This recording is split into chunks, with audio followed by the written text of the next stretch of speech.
सब इसकी वजह से हुआ है, इस लड़की की वजह से।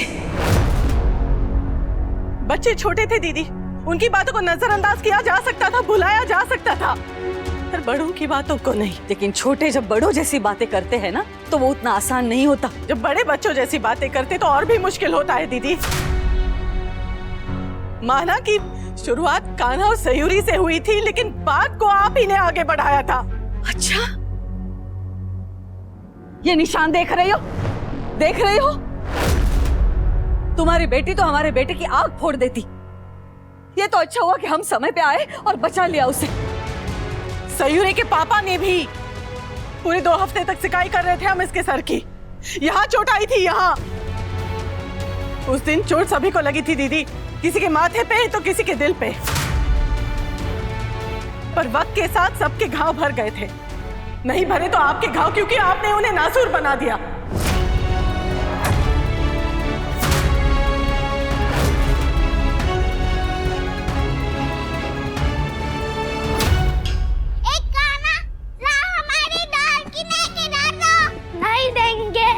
नहीं देंगे, तुम जाओ कोई दूसरी डॉल ले लो। कहा ना, तो हमें हमारी डॉल। अब से ये हमारी डॉल है।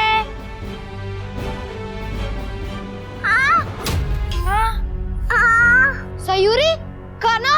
आंटी, गलती कान्हा की थी, ये परेशान कर रहा था मुझे। मेरी गलती नहीं थी, तुम्हारी गलती थी। और डॉल तो मेरी थी ना। हाँ, तो तब तक कुछ हमारा तुम्हारा नहीं था, सब कुछ सबका था। अच्छा, तो अपने कंचे, अपना गिल्ली डंडा, अपनी पतंग, वो क्यों नहीं शेयर करता था हम सबके साथ? क्योंकि तू जब कुछ दे नहीं सकता तो लेता किस हक से? यही सवाल उस दिन हमने पूछा था। सवाल नहीं, इल्जाम था सरोज। बच्चों की आड़ में तुमने अपना सारा जहर उगल दिया था उस दिन। चीरू, तो वहाँ क्या कर रहा है? जल्दी से दवा लेके आ, भाई को चोट लगी है। सयू को भी चोट लगी है माँ, मैं दोनों के लिए दवा लेके आता हूँ। हो जाएगा, दर्द हो रहा है। हाँ बेटा, मैं हूँ ना, ठीक हो जाएगा।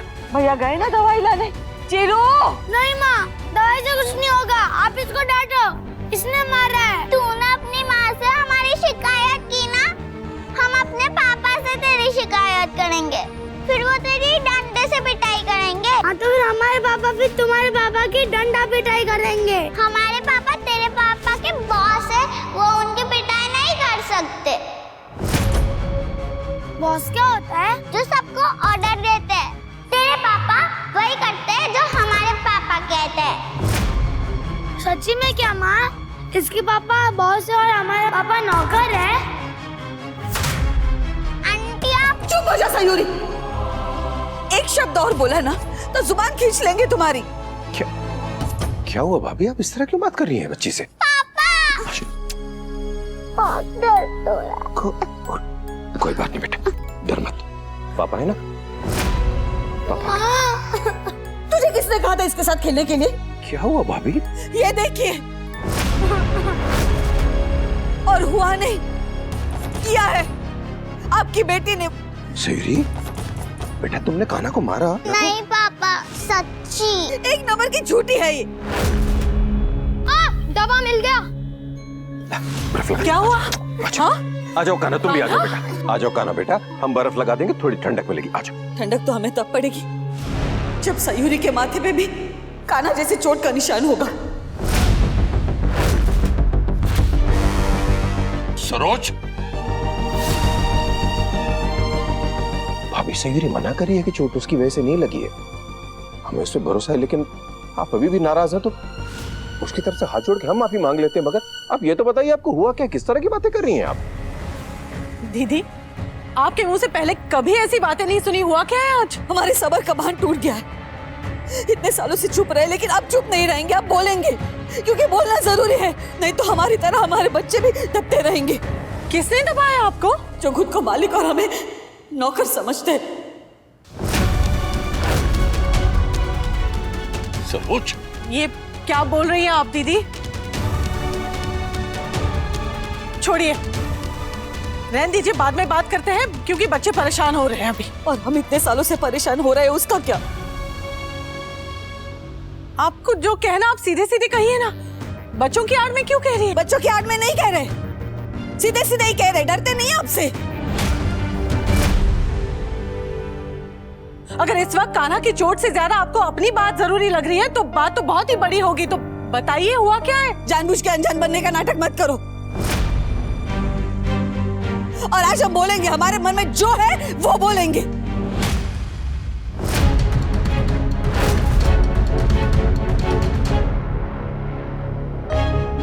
मन में बात आई नहीं थी सरोज, दिमाग में उपजी और तूने उतार ली और फिर मन में घर कर गई, क्योंकि तू उसे सींचती रही पता नहीं कितने साल।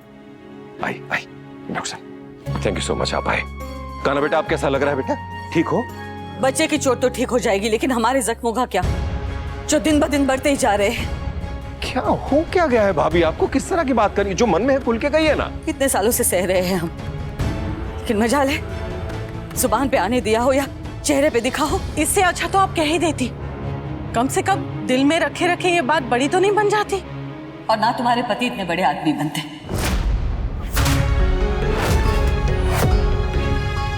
बलवंत शर्मा का कारोबार इसीलिए अच्छा चल रहा है क्योंकि उसके साथ धनराज चौधरी जैसा नेक, ईमानदार और मेहनती इंसान खड़ा है, जो उसके लिए दिन रात खून पसीना एक कर रहा है। सरोज, तमीज से बात करो। नहीं, भाभी से तुम इस तरह बात नहीं करोगे। भाभी, मैं आपकी बात से पूरी तरह सहमत हूँ। आप सही कह रही हैं, मैं मन से मानता हूँ इस बात को। अगर धनराज हमारे साथ नहीं होता तो हम खुद मानते हैं कि आज हम जहाँ हैं वहाँ नहीं होते। बिल्कुल सही कह रही हैं आप। अरे बलवंत, फिर इसे ये भी बताओ ना कि अगर तुमने हमें काम न सिखाया होता, हमारा साथ न दिया होता, तो आज हम इस काबिल ही न होते कि ये गुमान कर सके। तो कोई एहसान नहीं किया भाई, एहसान नहीं किया, दोस्ती निभाई है। सही कह रही हैं आप। हो गई तसल्ली? अब इस बात को यहीं खत्म कर दो। बात तो अभी शुरू हुई है बाबूजी, खत्म कैसे होगी? धनराज मेरा भाई है, मेरा दोस्त है, मेरे कारोबार की नींव है। पता नहीं कैसी कैसी बातें करके इन्हें बेवकूफ बना रहे हैं आप। बलवंत, तुमने हमें तो कुछ कहने से मना कर दिया, अब खुद ही अपनी भाभी को चुप करवाओ। माँ ने बचपन से रामायण सिखाई है हमें। सीता की तरफ लक्ष्मण ने तो कभी नजर उठाकर भी नहीं देखा था, हम पलट के क्या जवाब दें भाभी को? तो क्या ये नहीं सिखाया कि किसी अच्छे आदमी का फायदा नहीं उठाते? सरोज, बस। काश ये ऊंची आवाज आपने इनके सामने निकाली होती तो आपको अपना हक तो मिल जाता, लेकिन नहीं, आपने इनके सामने जुबान तो क्या, अपना दिल भी नहीं खोला कभी। मीठे मीठे शब्दों की चाशनी में आपको पेठे की तरह डुबोते रहे और आप खुद को धनी समझते रहे। अरे सरोज, क्या बोल रही हो तुम? पागल हो गई हो? बोलेंगे हम, आज जो मन में है बोलेंगे हम। मन की बात के नाम पर उस दिन तुमने कितना कुछ कह दिया था सरोज। कैंची जैसी जबान इस तरह चलाई थी कि सब कुछ काट छाट कर रख दिया। दोस्ती, रिश्ते, घर, कारोबार, सब।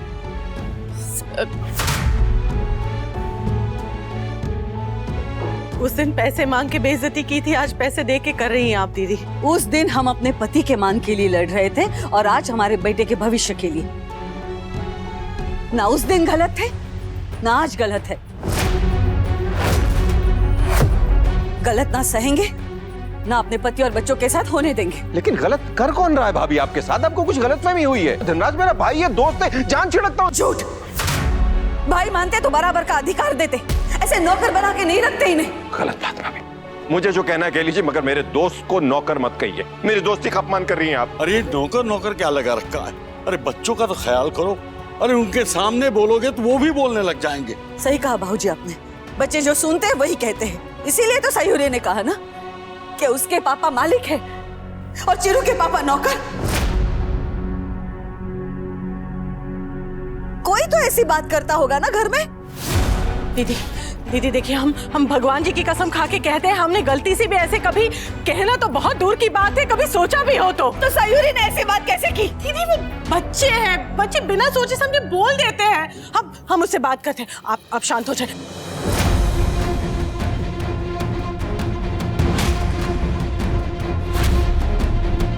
भाभी, तुम हद पार कर रही हो सरोज। तो क्या गलत कर रहे हैं हम? आप अपना हक नहीं मांगते, इसलिए हमें हमारे बच्चों का हक नहीं मिलता। आप खदान में मजदूरों के साथ मजदूर बने रहते हैं और ये विदेशी साहबों के साथ साहब। आप इतवार को एक दिन भी बच्चों के साथ घर में नहीं होते और ये एक हफ्ते तक नैनीताल, मसूरी घूमते रहते हैं परिवार के साथ। पहले क्या कम चाकरी करवाई आपसे? ये 24 घंटे की नकेल डाल दी गले में। भाभी मोबाइल हमने उसे जन्मदिन के तोहफे के तौर पर दिया था, हर बात का गलत मतलब निकाल रही है। वाह, तोहफा भी दिया तो अपने मतलब का। हम भी तो तोहफे में ही दे रहे घर आपको, स्वीकार कर लीजिए और चले जाइए यहाँ से। क्यों जिद कर रही हो बहू? करने दीजिए बाबूजी, जिद करने दीजिए। उस वक्त जिद की थी तो पति का भला हुआ था, आज अपने बेटे के भलाई के लिए जिद कर रहे हैं हम। बहुत गलत कर रही हो तुम ये सरोज। जिसके साथ बरसों तक गलत हुआ हो वो कभी ना कभी तो अपने लिए लड़ेगा ना चिरू के पापा। लड़ने का कोई शौक नहीं है हमें, लेकिन इसके अलावा कुछ होते भी नहीं दिख रहा हमें। भाई मानते हैं ना, बराबर का समझते हैं ना, तो आप इतनी बड़ी हवेली में और हम उस छोटे से मकान में क्यों रहते हैं? कर दीजिए ना दोनों घरों को बराबर। ये जमीन का टुकड़ा हमारे बाबूजी ने हमारे नाम किया था।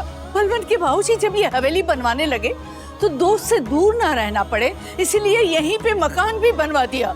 जिस बारे में पता ना हो ना, बोलना नहीं चाहिए, और बोलने से पहले कम से कम सोच लेना चाहिए। यही सोच के हम मरे जा रहे हैं बाबूजी कि इनकी जिंदगी में हमारी जगह क्या है। भाभी अगर आप ये जानना चाहती हैं तो इस सवाल का जवाब आपको चीख चिल्लाकर पूछने से नहीं मिलेगा।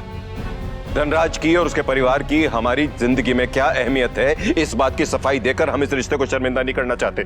जो बलवंत शर्मा को जानते हैं वो उसके स्वभाव को भी जानते हैं और उसके संबंधों को भी।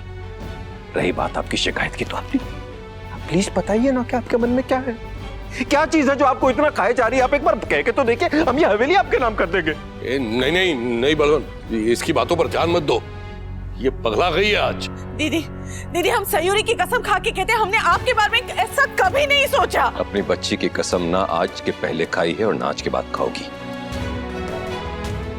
ये झूठी कसमें किसी और के सामने खाई है। आपको लगता है हम सयू की झूठी कसम खाएंगे? घुमा फिरा के बात मत करो। आप भी बात को बढ़ाइए मत भाभी, यूं किसी समस्या का हल नहीं मिलेगा। आप बताइए ना आपकी परेशानी क्या है, आप जो कहेंगी वो होगा। नहीं बलवंत, तुम इससे पहले हमारे धनराज, मैं अपनी भाभी से बात कर रहा हूं, पीछे मत आओ। कहिए ना भाभी, बताइए आपको क्या चाहिए। बंटवारा।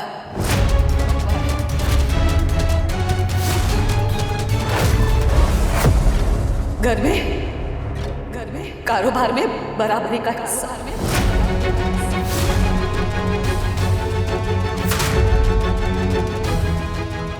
सरोज तुम घर चलो, हम घर जाकर बात करते हैं। नहीं, घर में नहीं, अभी इसी वक्त बात होगी। हम हमारा अधिकार लेके ही रहेंगे। कैसा अधिकार दीदी?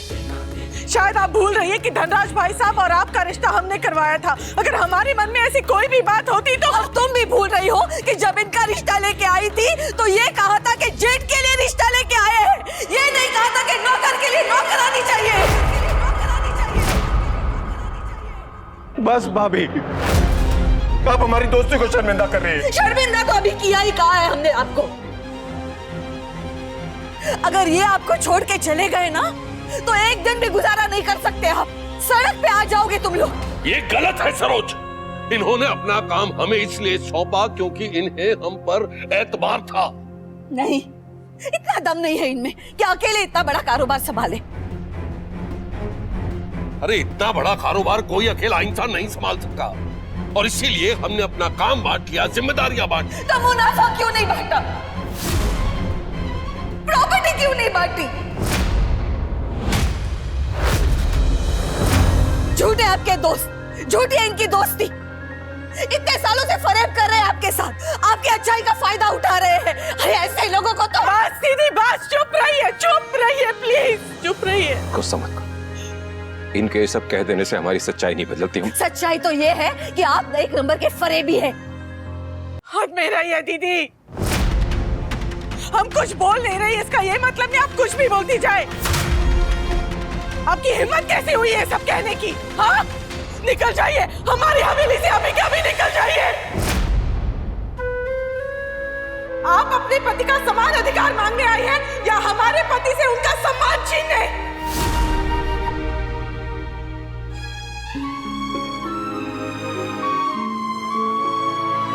हमें तुम्हारी तरह बड़ी बड़ी बातें करना नहीं आता, इसलिए सीधे सीधे कहते हैं, या तो हमें हमारा अधिकार दो या कोई और ढूंढ लो।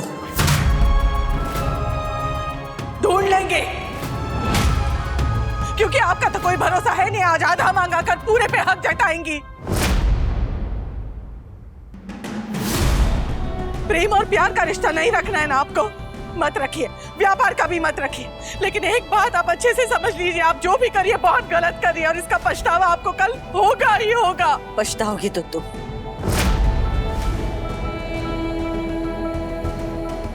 चलिए यहाँ से, हमें पता था यहाँ कुछ नहीं मिलने वाला।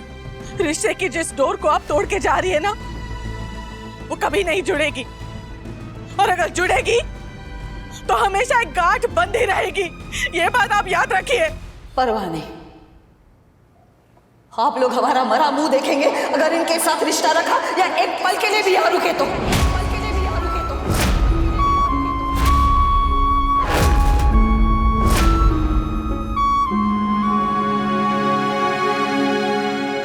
आज से हमारे बीच ना कोई दोस्ती है, ना रिश्तेदारी। सब कुछ अभी यही खत्म होता है।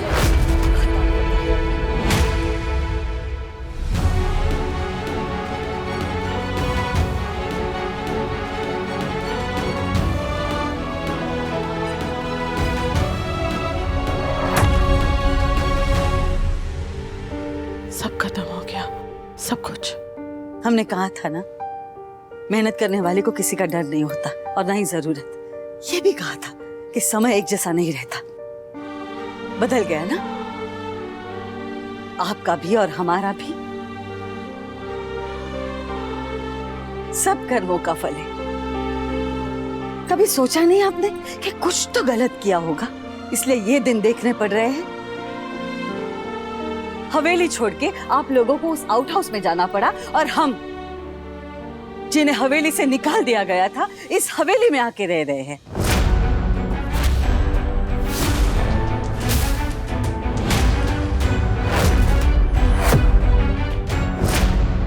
है ना कमाल? कान्हा जी सब देखते हैं और सबके कर्मों का लेखा जोखा भी रखते हैं। आप भी एक बात याद रखिए दीदी, आज जिसे आप जीत समझ रही है ना, कल वो आपके हार का कारण भी हो सकता है। हम दुआ करेंगे कि जो हमारे साथ हुआ वो किसी के साथ ना हो, पर जो तुम बो रही हो वही तो काटोगी ना सरोज। बचपन में कहीं पढ़ा था, घमंडी का सर नीचा। आपने तो सिर्फ पढ़ा था, हमने तो देख भी लिया। जिस तरह तुम लोगों का गुरूर चकनाचूर हुआ है ना, वैसा तो किसी का ना हो। और जिस तरह से तुम्हारा दिमाग खराब हुआ है ना, वो भी किसी का ना हो। कभी कभी आपके लिए बहुत डर लगता है दीदी, कहीं पैसे और ओहदे की होड़ में आप वो सारी चीजें ना गवा दे जो पैसों का ढेर भी आपको वापस नहीं दे सकती। प्यार, सम्मान, इज्जत, अपनापन, रिश्ते। तुम्हारे सलाह की जरूरत नहीं है हमें, और ना ही तुम जैसे लोगों की। अच्छा हुआ रिश्ते की डोर टूट गई, वरना जिंदगी भर उसी डोर के साथ बंधे हुए रहते। तो वैसे भी तुम कौन सी आगे बढ़ी हो सरोज, अभी भी वहीं तो खड़ी हो। वहीं पैसे, हवेली, गरीब, अमीर, बेटे, बेटियां। न तुम बदली हो, ना तुम्हारी सोच। पर हालात तो बदले हैं ना, और उसके साथ साथ लोगों की नजर। उन्हीं नजरों में आपके लिए सम्मान भी। जहाँ से आप देख रही है ना, आपको हमारी गरीबी नजर आ रही है, और जहाँ से हम देख रहे हैं वहाँ हमें आपकी बेचारगी नजर आ रही है दीदी। कभी कभी सब कुछ जीत के भी हार जाता है इंसान, आपका वही हाल नजर आ रहा है हमें। बाकी आगे जो भी होगा वो कृष्णा जी को ही पता है। तुम हमारी चिंता मत करो, अपनी सोचो। हमने जो प्रस्ताव दिया है उसका स्वीकार करो और चली जाओ यहाँ से, वरना कहीं मुंह छुपा के भागना ना पड़े तुम्हें।